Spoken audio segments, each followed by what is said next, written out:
नमस्कार, संगीता's किचनमध्ये आज आपलं स्वागत आहे। आपल्या गणपती बाप्पाला आज 5वा दिवस आहे। चला तर आज गणपती बाप्पासाठी आपण स्वादिष्ट आणि पौष्टिक मोदक बनवूया।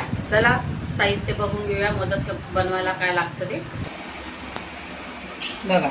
मोदक बनवण्यासाठी साहित्य हे लागणार आहे बघा। मी पोहा घेतला आहे पाव कप, 1 कप शेंगदाणे घेतले, अर्धा कप तीळ घेतले आणि कोकोनट डेसिकेटेड कोकोनट पावडर अर्धी वाटी घेतलेली आहे आणि खिसलेला 1 वाटी गूळ घेतलेला आहे। त्यासाठी लागणार आहे नंतर आपल्याला चवीनुसार स्वादिष्ट इलायची पावडर आपण त्यात घालून घेऊया। चला आपण आता मोदक बनवायला घेऊया। बघा आपली कढई छान तापलेली आहे। आता आपण त्यात डेसिकेटेड कोकोनट पावडर अर्धी वाटी घालून घेऊया आणि मंद आचेवर छान भाजून घेऊया। जास्त मोठा गॅस ठेवायचा नाहीतर आपला हा खोबऱ्याचा खीस आहे तो बडू शकतो। बघा आपल्या आता हे खोबऱ्याचा खीस भाजून झालेला आहे। छान जास्त बडू द्यायचा नाही आहे। आता तो आपण काढून घेऊया एका प्लेटमध्ये। बघा आपण हे भाजलेला खीस काढून घेतलेला आहे। आता गॅसवर थोडा तीळ भाजून घेऊ। छान तीळ पण जास्त बडू द्यायचे नाही, मंद आचेवरच भाजायचे आहे।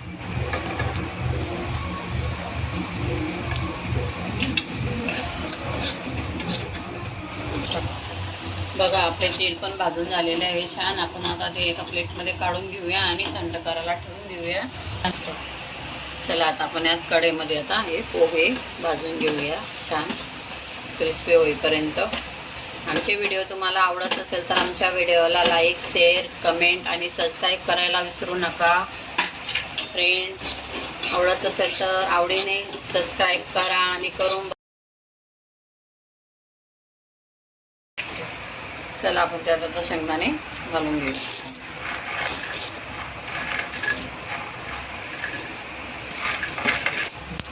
बघा आपले शेंगदाणे छान आता भाजून झाले। गॅस बंद करून घेऊया आणि ते एका प्लेटमध्ये काढून घेऊया आणि थंड करूया।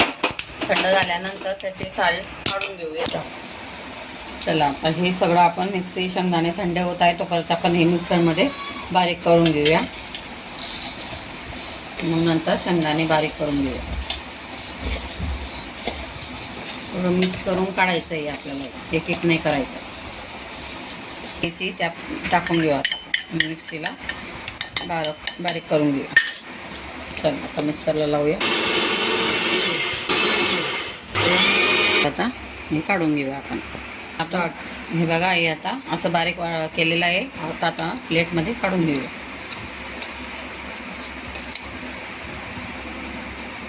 बघा आपले शेंगदाणे छान थंड झालेले आहे। आता आपण त्याची साल काढून घेऊया आणि पटकून घेऊया, नंतर मिक्सरला लावूया। बघा ही साल काढून घेतली। आता आपण मिक्सीला टाकून घेऊया मिक्सरच्या भांड्यात आणि थोडं एक फेर मारून घेऊया। त्यानंतर मग त्यात गूळ घालून घेऊया।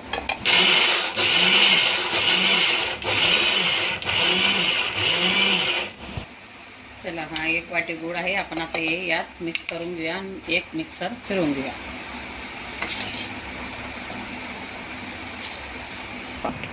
बघा हे असं बारीक झालेलं आहे तो गूळ बिन शेंगदाणे पण। आता आपण याच्यात काढून घेऊया। जे अगोदर मिक्स केलेलं होतं बारीक मिक्सरमधून काढलेलं होते। बघा हे आपण जे मिक्सरमधून बारीक केलं होतं मिश्रण ते बघा आता खूप छान बारीक झालेलं आहे, गूळ वगैरे सगळं ते। आता आपण त्यात 3 चमचे तूप घालूया, गावरान तूप।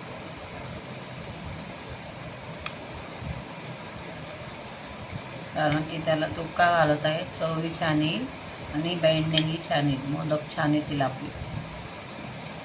घेतलं आहे त्याला अजून तूप लावलेलं आहे छान। आता आपण हे सारण त्यात भरून घेऊया आणि छान मोदक तयार करून घेऊया गणपती बाप्पासाठी। बघा असं भरायचं।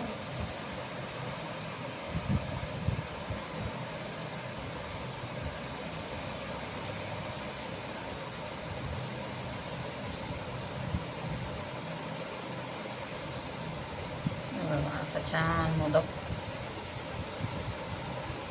दाबून आतपर्यंत छान भरून घ्यायचं। बघा आपला किती छान मोदक तयार होऊन बघा किती छान मोदक तयार झालेला आपला। बघा आहे ना खूप छान आलेला आहे ना मोदक। असेच आपण सर्व मोदक बनवून घेऊया आता व्यवस्थित। नीट